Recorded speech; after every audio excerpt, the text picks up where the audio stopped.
Okay, this is the narrative for Module D.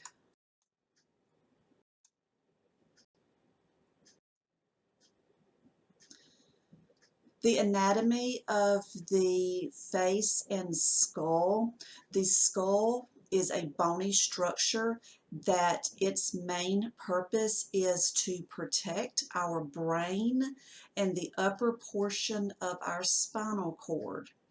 Our face, it includes the structures, our eyes, ears, nose, and mouth. These structures should be symmetrical and equal bilaterally. So when we are looking at a patient's face, we want the right side to be the same as the left side. We want them to be proportioned and symmetrical. Some subjective data that we want to ask our patients is we want to know about any headaches that they've had, the history of the headaches, what causes them, if they can pinpoint that, and what they do to help alleviate that headache. If they've had any type of head injury or head trauma in the past, any type of dizziness or any syncope episodes that they have, lumps and swelling of any facial features, and any types of medications that they take. So the objective data, this is actually what we are going to see and inspect. So we are going to look at and we are going to palpate the head. We are going to be checking the shape. You want to actually put your fingers in a patient's hair and feel of their scalp. When you're doing this, you're checking to make sure it feels smooth and symmetrical. You want it to be free from any masses or lesions. You're also checking the size. Normocephalic, this is round, symmetrical skull. And you want the size of the individual skull, you want it to be proportionate to their body size. Microcephaly is an abnormal small head. If you'll look at this baby in this top picture, this is a picture of microcephaly. And then you have macrocephaly. This is an abnormally large head. This could be because of hydrocephaly. Hydrocephaly is where there is fluid on the brain, or acromegaly. Acromegaly is a hormonal disorder of the pituitary gland, and it produces too much of a growth hormone.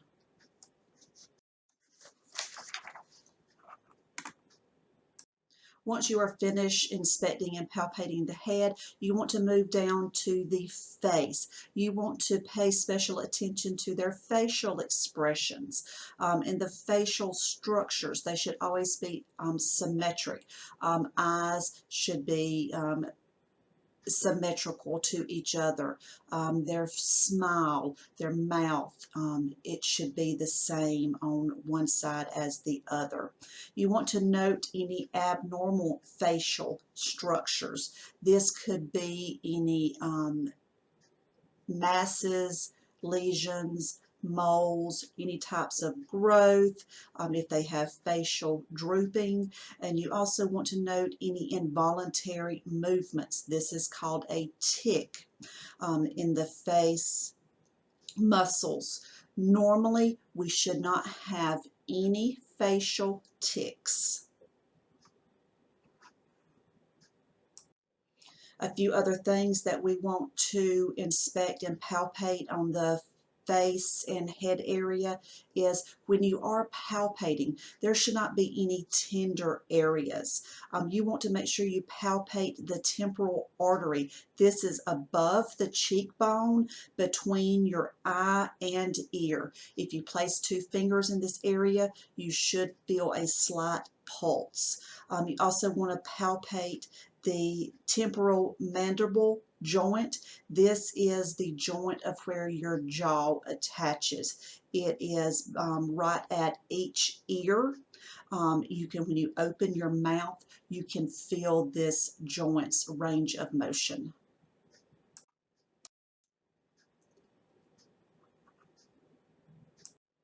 When we are inspecting and palpating children or infants' facial and head features, there are some things that are different in them versus an adult. A child's, an infant's head is measured using a tape measure. This is done at each doctor's visit until the age of 2. The skull and fontanelles should be palpable while the infant is calm and in a sitting position. If the infant is crying, laying down, vomiting, this will cause that anterior fontanelle to have a bulging like appearance, kind of like this middle picture below. A true bulging fontanelle occurs with increased pressure within the skull. If you'll look at this picture on the very far right, you see how this is an infant's head, and it is depressed. It is sunken in. This is the fontanelle. It's depressed, sunken in, and this can be a sign of malnutrition or dehydration.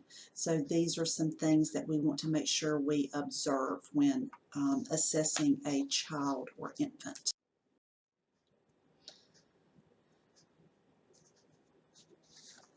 Our aging adults, we need to pay attention to senile tremors.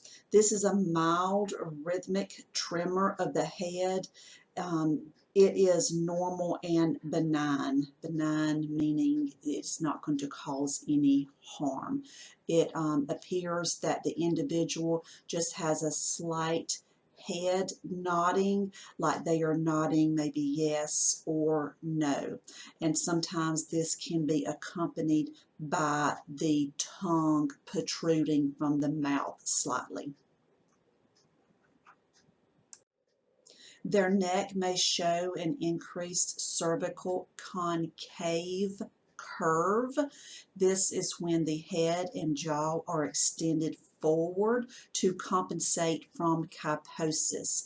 Remember when we studied kyphosis, this is when you have a severe curvature of the back. So the individual is actually having to lift that head up even further so they are able to see what is in front of them. And by them doing that, that's what gives them this increased cervical concave shape of the neck.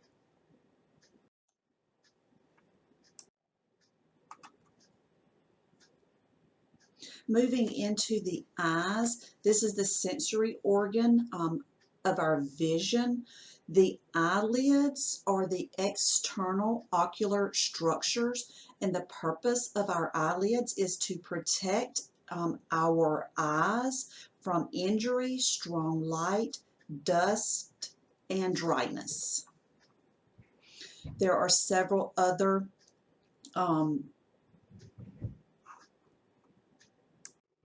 structures that make up our eyes. We'll go into those detail in the next few slides. Extraocular structures are the conjunctiva. The conjunctiva is a transparent covering of the eye. This is usually moist and slightly pink upon examination. The lacrimal gland, this is where our tears are formed. This combines with sebaceous secretions to maintain a constant film over our cornea. This is what keeps our cornea moist and keeps it from drying out and tearing. Our ocular structures, this includes the eye. The eye itself is spherical in structure, and it's composed of 3 layers.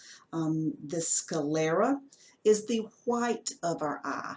That is probably the most common part of the eye when we think of our eyes, is the sclera. It is tough, fibrous outer layer, and it is normally white upon examination. The iris, this is what regulates the pupil dilation and constriction. This is also the colored portion of our eyes. The pupil, this is what allows the light transmission into the retina. And the retina is the transparent layer that perceives the images and color in response to varying light stimuli. The cornea is the clear covering that protects the iris and the pupil. This allows the light transmission through the lens to the retina. So if you'll look at the picture here, you can see the cornea. You see how it is the clear part, and it covers pretty much the whole eye area. You have the conjunctiva up above that. This is what we said is normally moist and pink upon examination. We have our lens, and if you look in the very back of the eye, that is your optic nerve.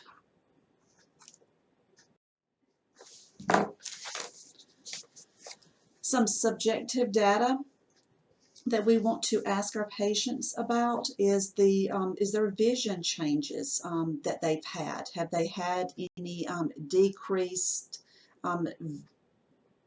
vision, blurring, blind spots, any pain in their eyes?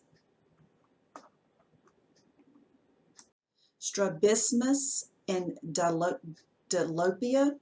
This is squinting and double vision. Strabismus is squinting, and diplopia is the double vision. We want to ask about redness and swelling, any discharge, past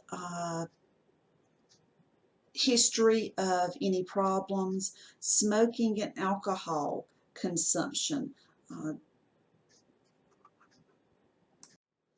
glaucoma. Glaucoma is vision loss. This is damage that is due to damage that has been done to the optic nerve. We need to know if they use glasses or contact lenses, and again, medications. And then health promotion activities that they do. Do they have yearly eye testing? We want to encourage that. We need to know if their glasses are fitted properly. Do they wear eye protection, either for a job or just say sunglasses when they go outside? How is it that they take care of their contact lenses or glasses?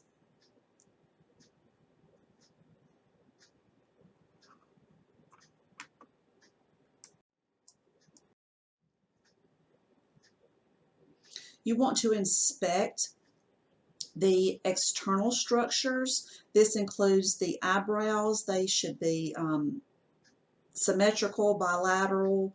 They should move with the face. When they smile, they should move bilaterally. Eyelids and eyelashes, the appearance, you want to note those.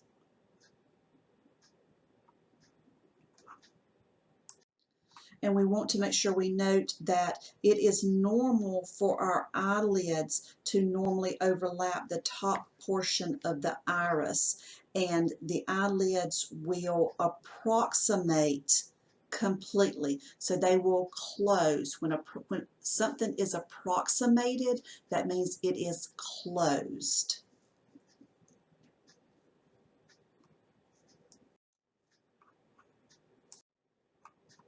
Again, the conjunctiva, this should be moist and pink. You will note small blood vessels, the sclera. This is the white portion of our eye. It may be a grayish blue or have a muddy appearance in African Americans. And darker skinned individuals, for example, African Americans, you may note small brown macules present within the sclera. It'll appear like they have little freckles on the sclera. The eyes should align normally. The cornea should be smooth and clear. You will shine a light from the side across the cornea. Abnormal responses and abnormal things you'll see is cloudiness or any corneal abrasions. The iris and pupil, we want to note the size and shape. We want those to be round and regular in shape. The color, we want it to be even, and the size is anywhere from 3 to 5 millimeters. The pupillary light reflex, the pupils should constrict simultaneously in response to light and be equal in size. So this is when you're going to have your patient, they are going to look straight ahead. You're going to have the lights in the room dimmed or turned off, and you're going to come in from the side with your pen light, and you are going to shine a light in their eyes. So their eyes should already be constricted, means it should be big. When you shine the light in the eye, that pupil should constrict. And then you're also going to check for accommodation. Accommodation is when you have your patient, you're going to have them look off at a distant object. You are going to place a pen or some type of object in front of their nose, and you're going to bring that object into their nose to about 10 centimeters away from the bridge of their nose. Their eyes should focus. You're going to be looking at both eyes. They should constrict and converge on that object, meaning both eyes should follow that object while it is being brought in to the bridge of their nose. How we document the eye exam is PERLA. PERLA is pupils equal, round, react to light, and accommodation. You only document the word PERLA if all of these are within normal limits and are appropriate.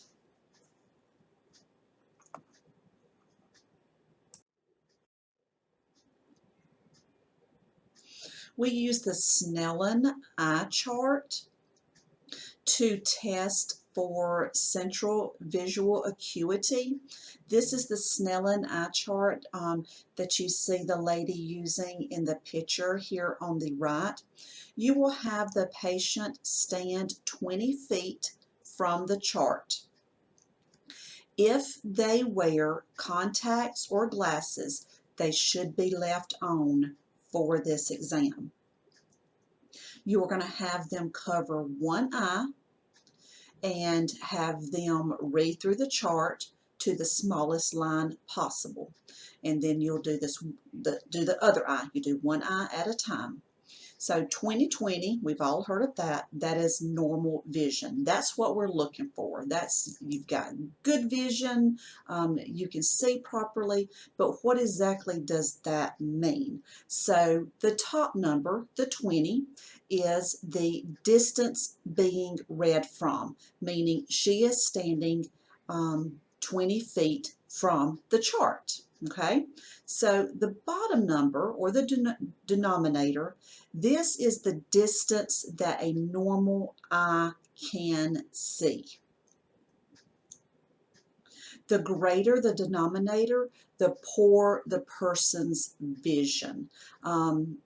Anything greater than 20/30, they need to be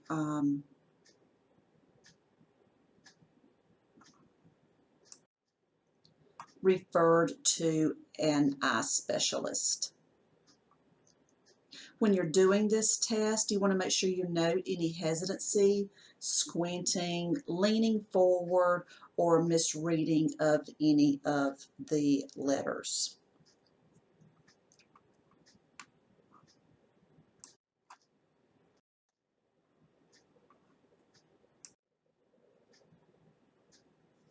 Myopia is nearsightedness. Nearsightedness is when objects that are off in a distance are blurry. So this individual, when they're trying to read something, they will bring that book, whatever it is they're looking at, closer to their face.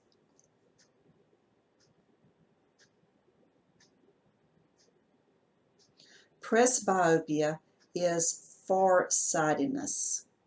This is when objects that are close up are blurry. They are trying to move the material farther away from them so they can focus on that. People that you see have readers on. Oh, hold on, let me put my readers on so I can see this. They're farsighted, meaning they cannot see objects close up.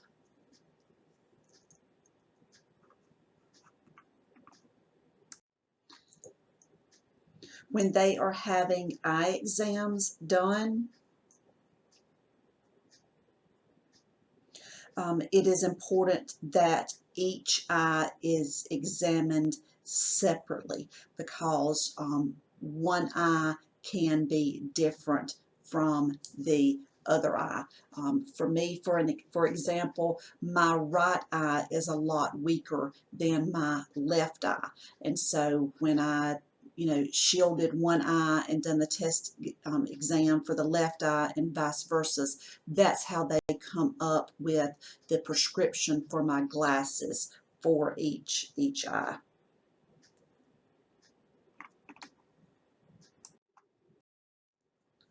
Okay, EOM, extraocular movement.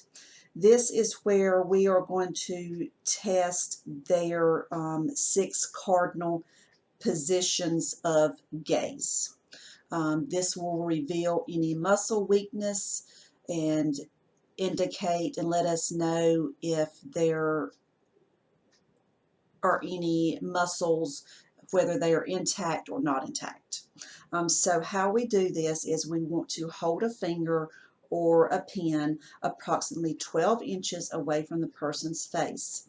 And we're going to move it to 6 different positions. You want to hold it for just a moment, move it back to the center, meaning move it back to where you started, and you're going to progress in a clockwise pattern.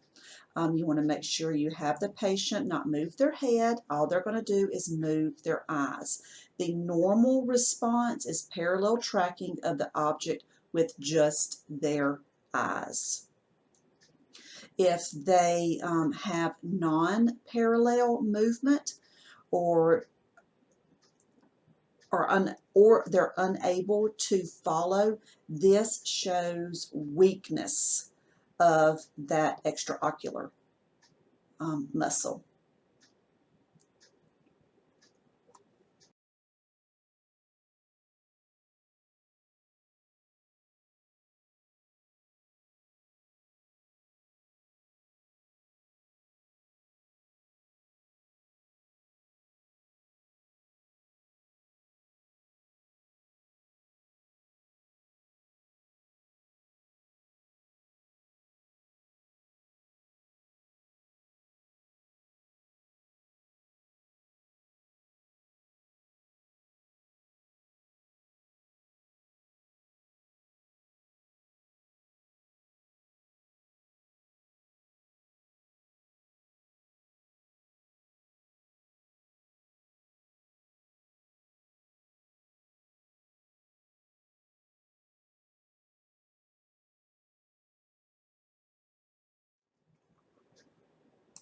Scleral icterus is yellowing of the sclera. This can be from jaundice. Remember, we said the sclera is normally white in color. Notice how his is a yellow color.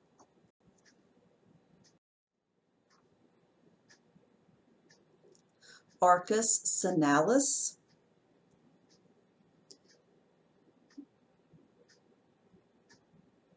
This is where there is a deposit of lipids around the cornea. You see the discolored area around the colored part of the eye. This is lipids or fats that have settled and deposited on the eye. This is common in aging adults. Exophthalmos. This is protruding or bulging eyes. You will notice that the eyelids kind of retract down and back. The eyes bulge forward, and they sometimes have a tendency to be red.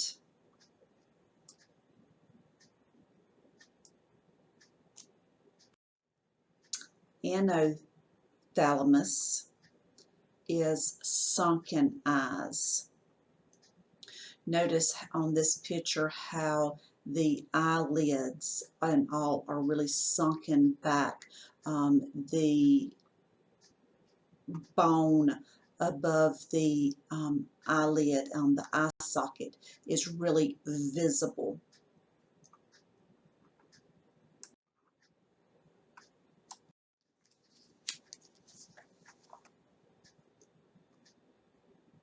Ptosis is drooping eye, or how some of us may call it like a lazy eye.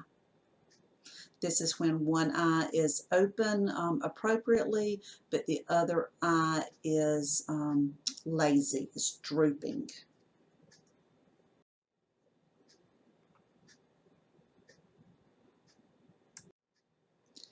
Ectropion is when the eyelid turns outward. And entropion is when the eyelid folds inward. With entropion, notice how this individual's eye is very red and irritated. This is because of those eyelashes that are folded into the eye will cause irritation. Ectropion, this individual is more likely to have dry eyes because of that bottom lid being open more. Conjunctivitis is inflammation or infection of the conjunctiva.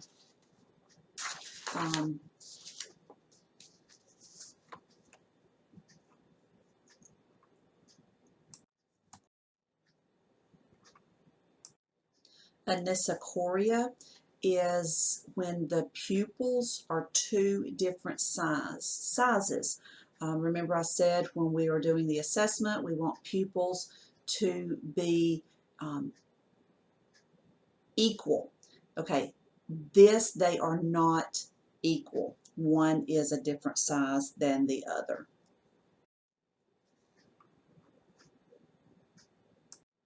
Miosis is constricted pupils or pinpoint pupils. Mydriasis is dilated pupils. So if the individual's eyes are not reactive, so they may have miosis is the constricted pinpoint, or the mydriasis is the dilated pupil.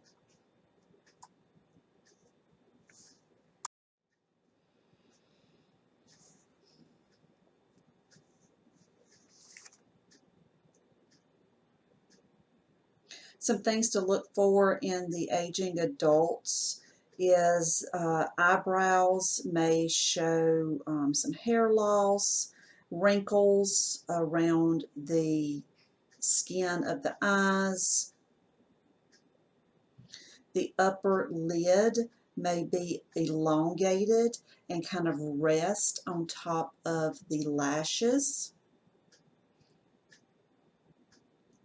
The eyes may appear sunken due to atrophy or the orbital fat.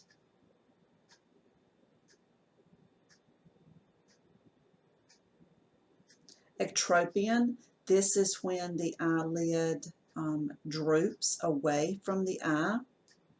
Tear production may be decreased. This is also called like dry eye. The pupillary light reflex may be slowed down in these individuals. So if you are examining an older adult and you are doing the pupillary reflex test, that's where you should go in from the side, shine the light in, their pupils will react, they will constrict, but it just may be slightly delayed. Their lens loses their clearness and it may become a little more opaque.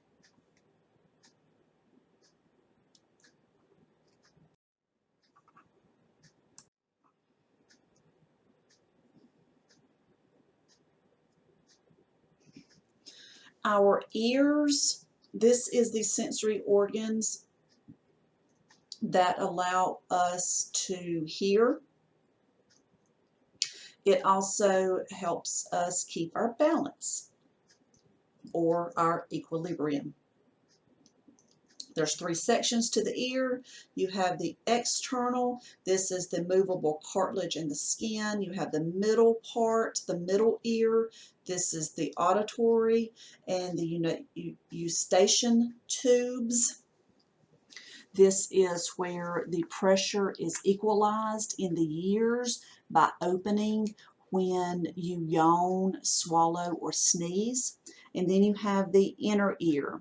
This is the bony section where you get your balance and your equilibrium from.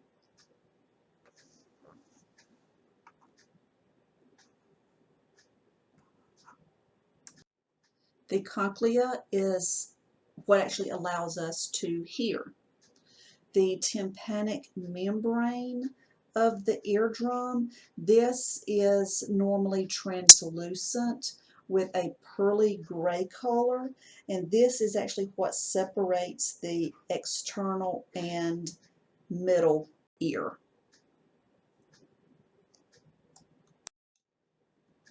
The middle ear is where the eustachian tubes are located. This is a type of cartilage that allows passage from the middle ear to the nasopharynx. It opens briefly when we yawn, swallow, or sneeze.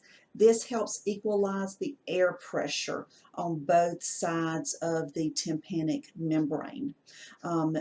I need you to make note that in infants, this is the reason, or the reason infants have more ear infections is because of this eustachian tube. It is not fully developed yet.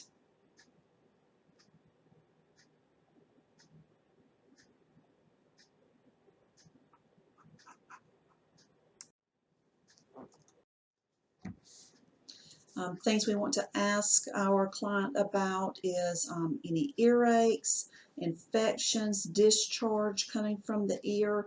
Have they noticed any hearing loss? Do they do any type of job that can cause hearing loss? Do they wear ear protection?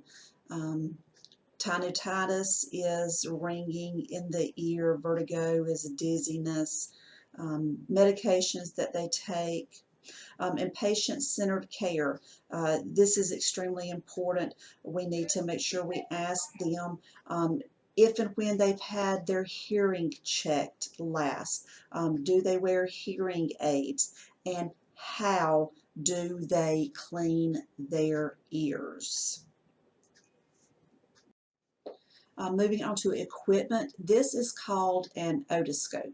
This is what is used to look into the ear. You can look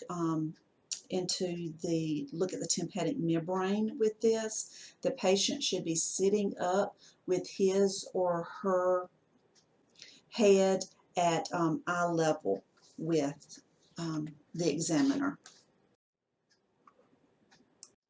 Okay, now how do we document? Once we inspect the external ear, you want to make sure you document the size and shape, whether it's equal bilaterally and if there was any swelling or not.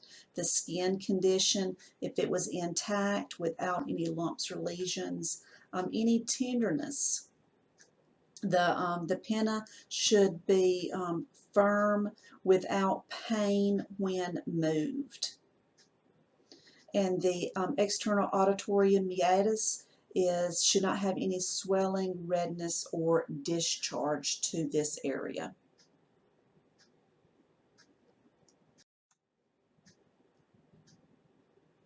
When we're using the otoscope for the exam, it's important to know how to properly use this.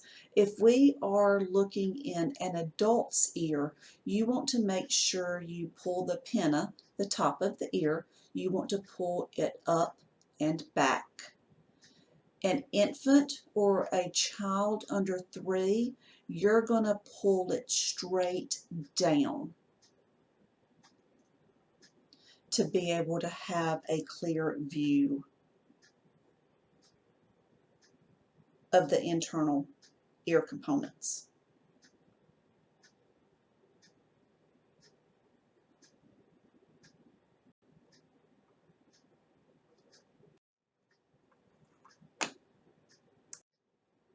These are some good images of some different tympanic membranes. This picture over on the right, this is an individual that's had tubes placed. This down on the very bottom right, this is earwax. Earwax is called cerumen. Some is normal, but large amounts or impacted cerumen, it's hard to say, can cause hearing loss. It can vary in color from a grayish yellow to a light brown, and it may be moist and waxy, or it could even be dry. Go back up to the tympanic membrane for a second. Make sure you know what color you're looking for. You want it to be shiny and translucent with a pearl gray color. Some abnormal findings are going to be yellow, amber color, or red. Some other abnormal features you might find are dense white patches. This is a telltale sign of scar tissue.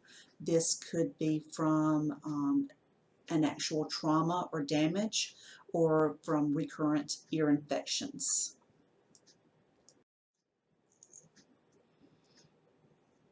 Again, here is some more abnormal data.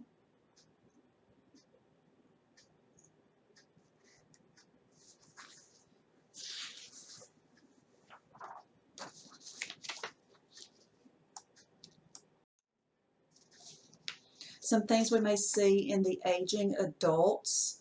Earlobes may be pedunculous. This means they will hang lower. You will notice some hairs can be coarse, wiry. You can see those at the opening of the ear canal. The eardrum could be a little more opaque and thickened.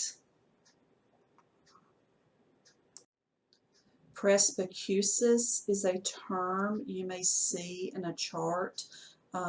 It is hearing loss associated with aging.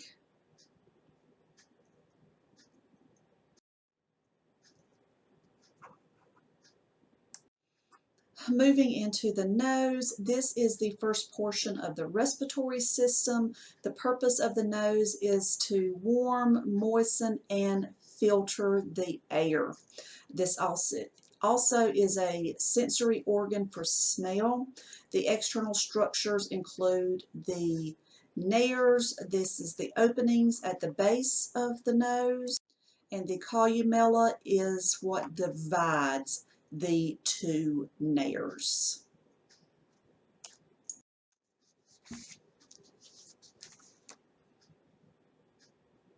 So we want to inspect and palpate the nose. We want it to be symmetrical. We want it to be midline with the face and proportional to the other facial features. We want to test the patency of the nostrils.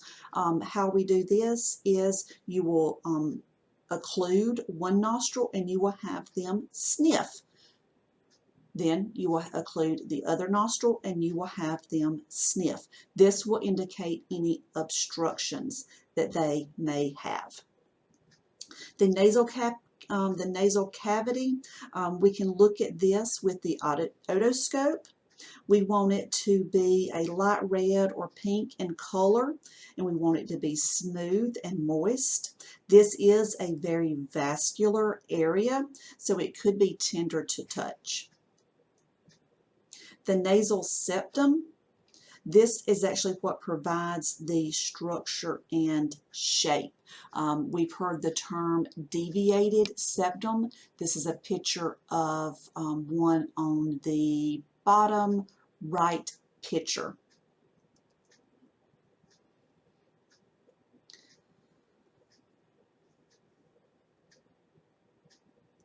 So you want to inspect for that deviation, if there is one, any perforation or bleeding.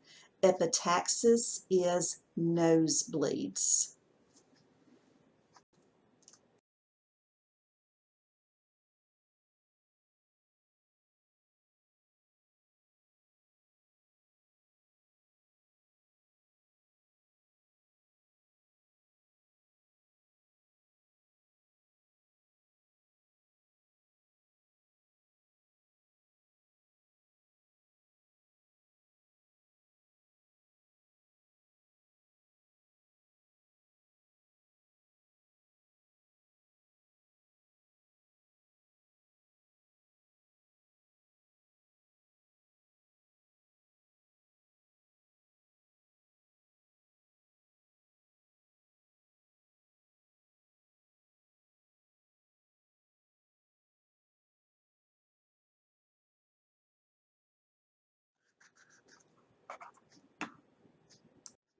This is a list of some subjective data that you may note in some patients, and these are normally abnormal. Discharge, colds, pain, epistaxis, again that's nosebleeds. If they have an altered smell, again someone that has a deviated septum, they may have an altercation in the way they can smell things. Medication, do they take medications for allergies?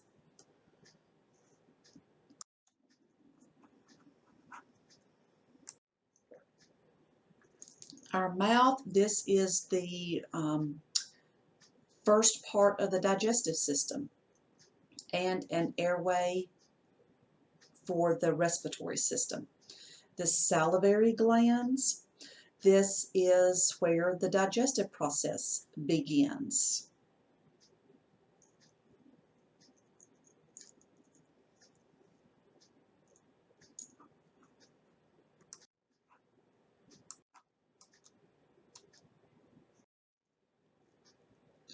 Our throat is our oropharynx. This includes structures at the back of the mouth that are visible on examination. You have your uvula. This is suspended from the soft palate. You have your tonsils.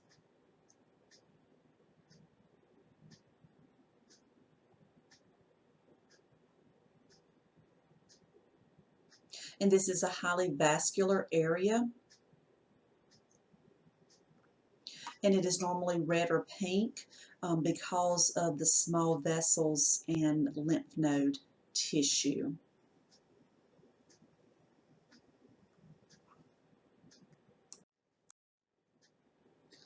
You want to inspect lips. You want to note the color.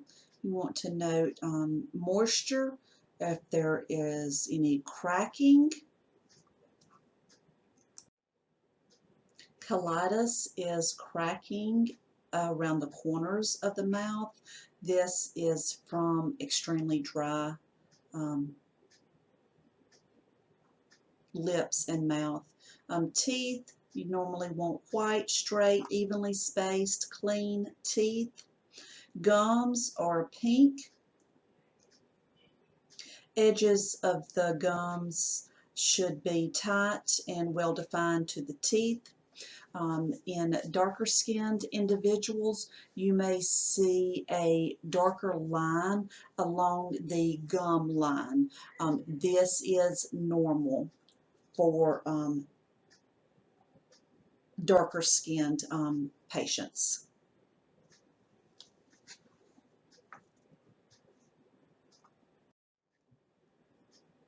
Tongue, we want it to be pink.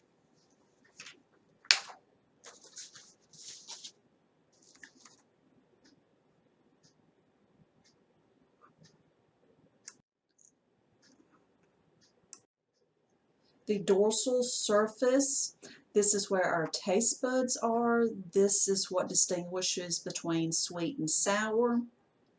The ventricle surface is smooth, highly vascular. Some abnormal things we may see are a beefy, red, swollen tongue.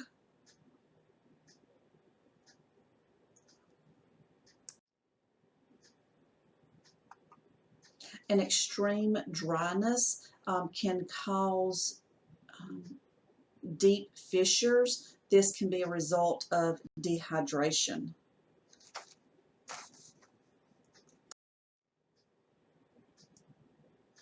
You want to inspect the buccal mucosa.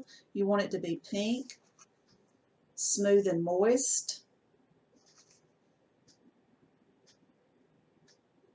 The anterior palate is what we call the hard palate, and the posterior palate is the soft palate.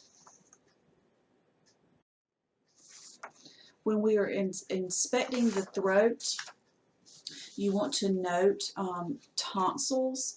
It is common for individuals to have their tonsils removed.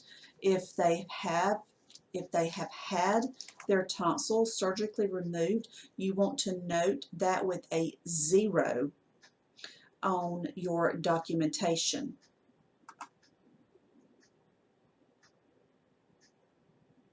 All the way through a 4. If the tonsils are extended to midline, meaning they are almost meeting and touching in the middle, you want to document this with a 4.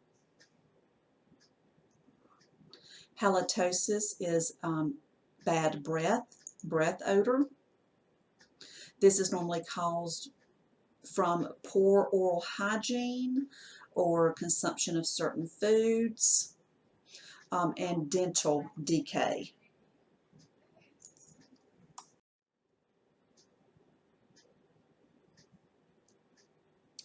Patient-centered care, health promotion activities that we want to ask our patients is dental care. How often do they see a dentist? We want to encourage them to see a dentist every 6 months. And we also need to know and encourage them about care for their dentures. The dentures should fit properly. Dentures that do not fit properly can cause sores and lesions within the mouth, and this can lead to infections.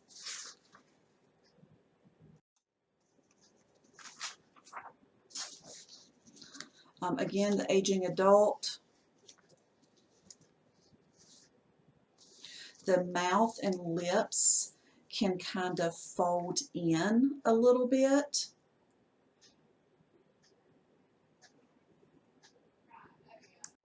You may notice some yellowing teeth, but this should be uniform, meaning not just one or two of the teeth should be miscolored.